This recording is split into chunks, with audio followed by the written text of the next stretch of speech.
Right now, as you're watching this, there's a version of yourself that you've never actually seen.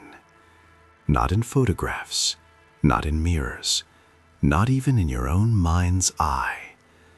This invisible self walks through your life, making decisions, sabotaging opportunities, choosing partners, and creating patterns. And here's the unsettling truth. You've been living as a stranger to yourself for so long that you've forgotten what authenticity even feels like. Every morning, you look in the mirror and see a face. But what if I told you that what you're seeing is nothing more than a carefully constructed mask? A performance so rehearsed that you've convinced yourself it's real. Today, that illusion ends. Today, you're going to discover which version of yourself has been running your life while you've been asleep at the wheel. And I need to warn you, what you're about to learn might make you question everything you thought you knew about who you are. Before we go deeper into this psychological excavation, I need you to do something. Look at your life right now, your relationships, your career, your daily habits. Do they feel like choices you made consciously, or do they feel like a script someone else wrote that you're just performing? Type conscious in the comments if you feel like you're truly choosing your path. Type scripted if you feel like you're living someone else's design for your life. Your answer reveals more than you might think about what's actually driving your decisions. Take a breath. What we're about to do isn't entertainment. This is depth psychology in action. We're going to use your unconscious mind's own language, symbols, and instinct to reveal what your conscious awareness has been desperately trying to hide. Because your psyche knows the truth, even when your thinking mind refuses to see it.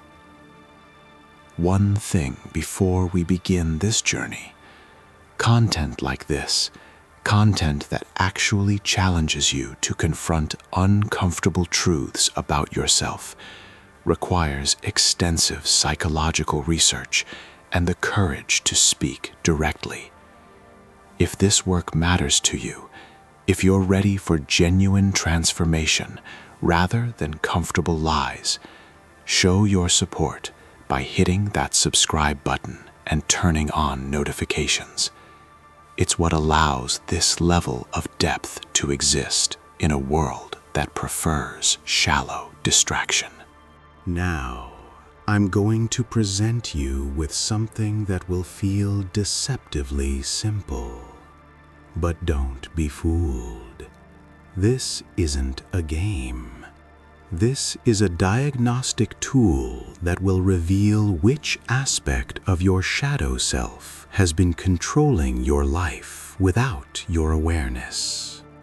And by the end of this video, you'll understand why certain patterns keep repeating, why breakthrough always seems just out of reach, and what you've been running from all this time. But first, you need to make a choice. And this choice will tell me everything about what's actually happening in your psychological underworld right now. Close your eyes for 5 seconds. Picture yourself standing alone in a vast, empty gallery. The walls are white, stretching endlessly in all directions. Before you hang 5 portraits, each one covered by a dark velvet cloth. You can only remove one cloth. Only one portrait can be revealed. Don't think. Don't analyze. Which covered portrait does your body want to move toward? The first instinct, before your mind creates a story about why. Trust that initial pull. Your unconscious knows what it needs to show you. If you felt drawn to the portrait on the far left, the one that somehow feels heavier than the others, then your unconscious just revealed something most people spend their entire lives avoiding. You are carrying an inherited burden that was never yours to carry. This portrait represents the weight of ancestral trauma, the psychological inheritance that passed down through your family line like a silent curse. Right now, whether you recognize it or not, you're living out someone else's unfinished story. Maybe it's your mother's unfulfilled dreams that you've unconsciously taken on as your own responsibility. Maybe it's your father's fear of failure that you've inherited and wear like armor. Maybe it's generations of scarcity thinking, of playing small, of believing that safety means invisibility. Your psyche is exhausted from carrying this weight. You've been trying to heal wounds that were infected long before you were born, trying to solve problems that existed before you took your first breath. But there's something else this portrait reveals about you, something that explains why you chose it, and we'll return to that in a moment. First, you need to understand what each of these other choices means, because there's a pattern emerging here that's going to become crystal clear by the end. If your attention was captured by the second portrait, the one positioned slightly higher than the others, then listen carefully, because your unconscious is trying to tell you something about power and its price. This portrait represents your relationship with ambition, with success, with the part of you that wants to rise, to achieve, to be recognized. But here's the complexity. You're terrified of what you might become if you actually succeed. Deep down, you've witnessed what success does to people. Maybe you watched someone you loved become hollow as they climbed. Maybe you saw how achievement can turn people cold, distant, unrecognizable. So unconsciously, you've been sabotaging yourself at the exact moment breakthrough becomes possible. Not because you fear failure, but because you fear the person success might turn you into. Right now, your psyche is at war with itself. One part desperately wants to rise. This choice reveals someone who has internalized a false binary. You can either be successful or you can be good. You can either rise or you can remain authentic, but you cannot be both. And that belief is destroying you from the inside. The shadow here is destructive humility, making yourself smaller, not out of genuine modesty, but out of fear, calling it virtue when it's actually violence against your own potential. The portrait asks, what if your success could serve something larger than your ego? What if your rise could pull others up with you? What if you've been confusing power with corruption, when true power is simply the capacity to create change?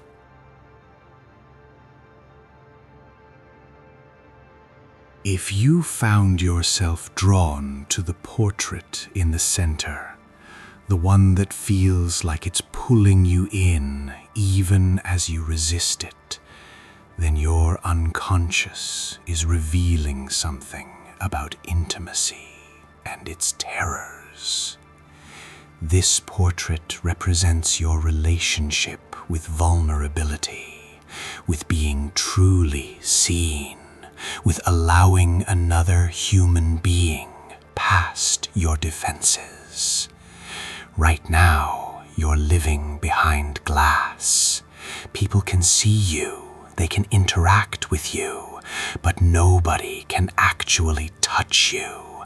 Nobody can reach the real you, because you've learned that being known means being hurt. Maybe you opened yourself completely once, trusted fully, and were devastated by betrayal. Maybe you grew up in an environment where vulnerability was weaponized, where your tender parts were used against you, where showing need meant inviting abandonment. So you built walls, not out of strength, but out of survival. And now those walls have become a prison. And here's what ties these first three choices together. Here's the pattern that's emerging. Each one represents a different way of hiding from your authentic self. But there's a reason your unconscious chose the specific form of hiding it did. And that reason is about to become clear. But first, we need to understand the last two portraits, because they represent something different entirely.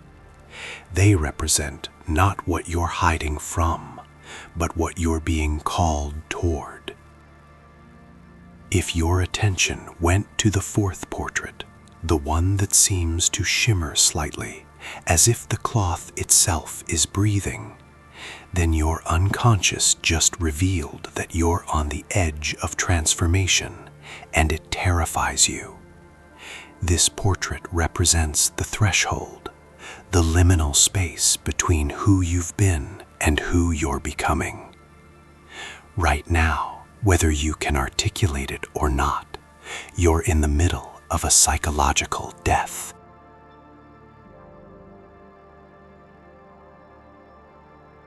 The identity you constructed, the one that felt so solid, so reliable, is disintegrating, and you're standing in the ruins, wondering who you'll be when the dust settles. This isn't a crisis. This is an initiation. Your psyche has outgrown its current container, and it's demanding expansion, demanding that you become larger, more complex, more authentically yourself. But transformation requires letting go of certainty, letting go of the known, and that feels like dying. The fourth portrait reveals someone whose old coping mechanisms have stopped working, whose old stories no longer fit, whose old identity feels like a costume that's become too tight. You're being called to step into ambiguity, to live in the questions, rather than clinging to comfortable answers. The shadow side of this threshold state is perpetual seeking, turning transformation into a hobby rather than actually transforming, collecting insights like trophies while never actually integrating them into your life. At some point, you have to stop preparing to change and actually change. You have to step through the threshold rather than standing at it forever.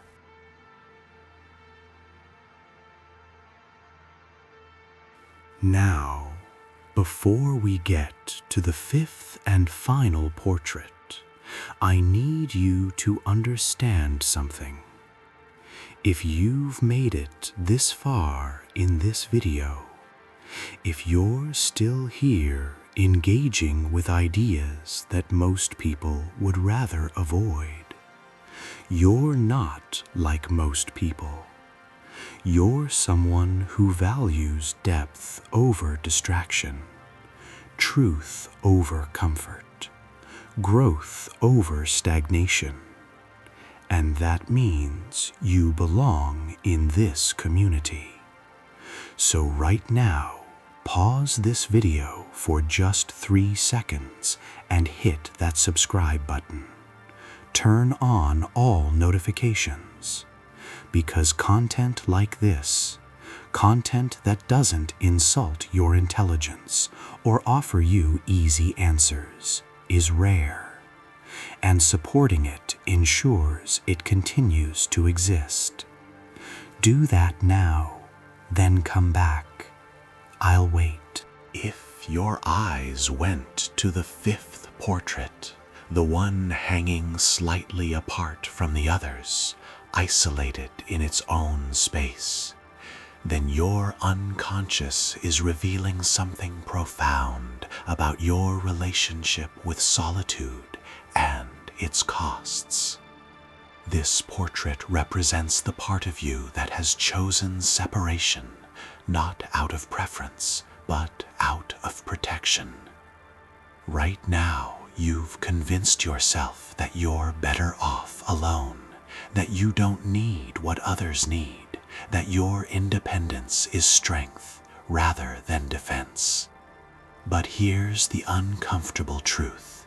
You're not choosing solitude. You're choosing isolation. And there's a vast difference.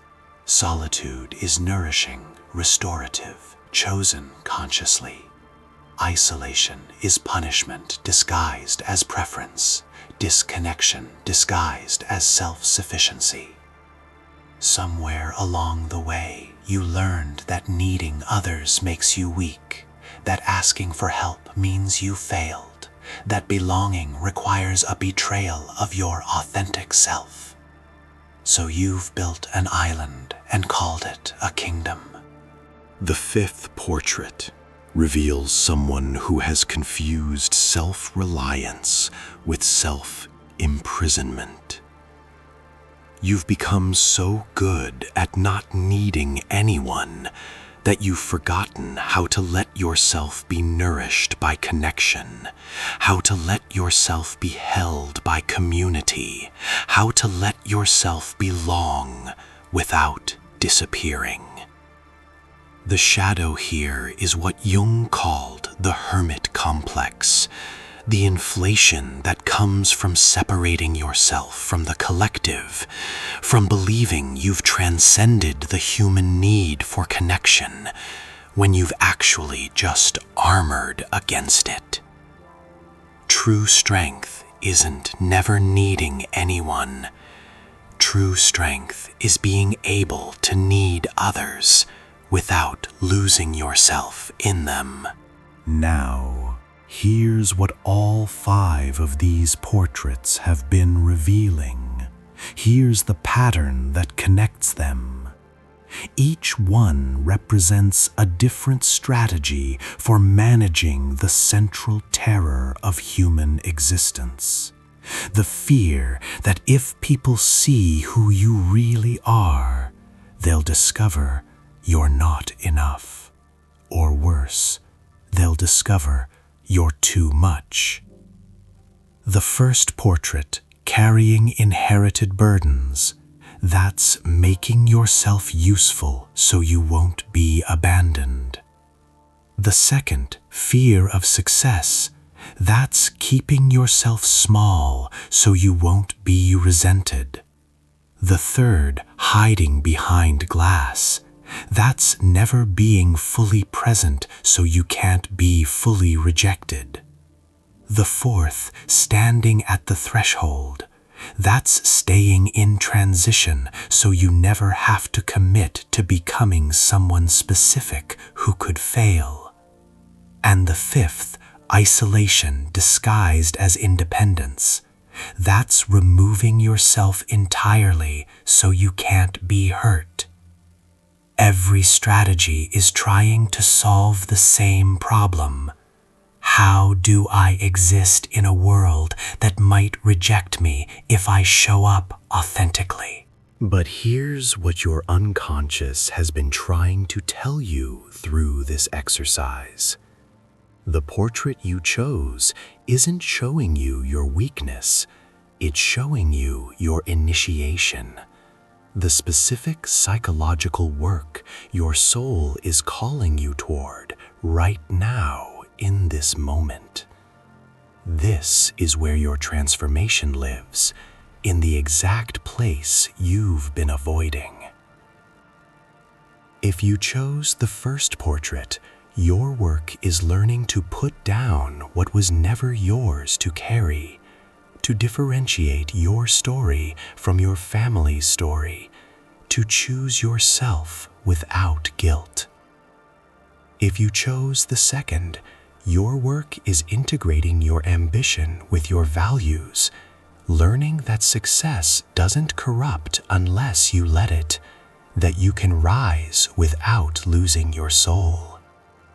If you chose the third, your work is learning vulnerability as strength, letting people see the unpolished parts, risking rejection to find real connection.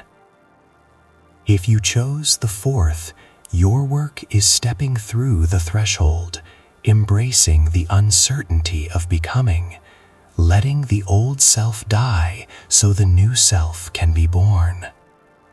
And if you chose the fifth, your work is learning interdependence, discovering that needing others doesn't diminish you, that true autonomy includes the capacity for genuine connection.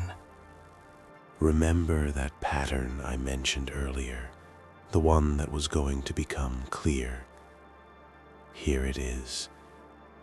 Whichever portrait you chose, it represents not just what you're avoiding, but what you're actually hungry for. The inherited burden holder is hungry for lightness, for permission to live their own life. The success fearer is hungry for their own power, for the freedom to rise.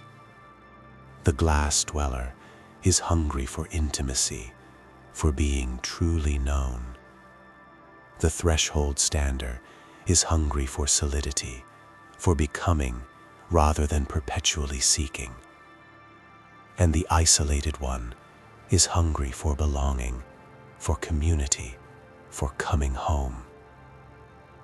Your shadow isn't trying to destroy you.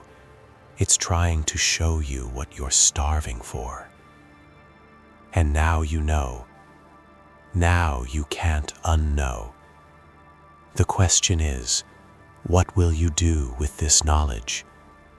Will you continue the pattern, or will you finally step toward integration? Which portrait did you choose, and what did it reveal to you about your current psychological landscape? Share in the comments, not just which one, but what you recognized in yourself, because your honesty creates permission for others to be honest. Your courage to look inward gives others courage too. And if this journey shifted something in you, if you felt that uncomfortable recognition that means real insight is happening, then you need to subscribe to this channel right now, because this is just the beginning. There are deeper galleries to walk through, more portraits to uncover, more aspects of your unconscious waiting to be integrated. This work continues, and your presence here means you're ready for the depth it requires. Make sure you hit that notification bell, because the next video in this series goes even deeper. We're going to explore the concept Jung called the golden shadow, the disowned greatness you've been hiding from, the positive qualities you've rejected because they felt too powerful, too visible, too dangerous to claim. And that might be even more confronting than what we've explored today. Thank you for having the courage to look inward in a world that constantly demands you look outward. Thank you for choosing depth over distraction, truth over comfort, growth over stagnation. That choice alone sets you apart. Until we meet again in the next exploration of your unconscious landscape, remember this. The portrait you chose isn't showing you your prison. It's showing you your doorway, and you're braver than you know for being willing to walk through it.